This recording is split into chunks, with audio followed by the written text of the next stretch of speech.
Living remotely occasionally led Lawrence to lament, one's land has a sort of hopeless attraction. But this longing for the familiar quickly dissipates once Lawrence touches back on home turf. He feels queer and foreign, comparing city life to being inside an aquarium, the people all fishes, swimming on end. There are two factors that appear to affect his ability to make home: the weather and friends, both of which are lacking.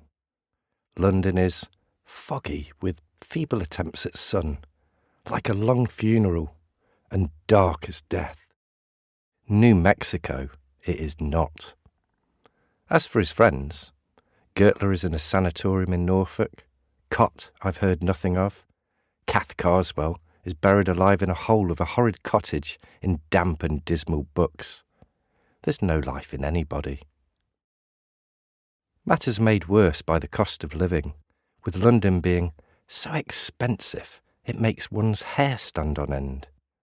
So he heads to the Midlands to catch up with family, hoping to take a house for a month at the seaside, but cancels this when he ends up in bed with a cold. But there are some positives. He can't smell much communism in the Midlands, and the pork pies from Ripley are a taste sensation. Lawrence feels a certain trepidation about completing the proofs of his latest novel and sending it out into the world. And like all his books, he believes this one is the most important of all. It's certainly the most difficult to read. Unlike his letters, of course, which are witty, prescient, and curt reminders of how little things have changed.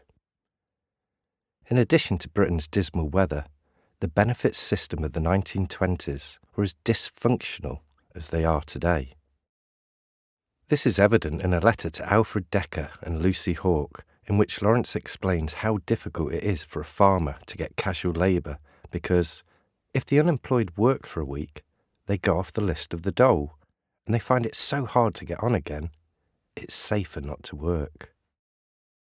In 1921, Lawrence was facing destitution and begrudgingly wrote a school textbook called Movements in European History. This was illustrated in 1925, bringing in a few more pennies.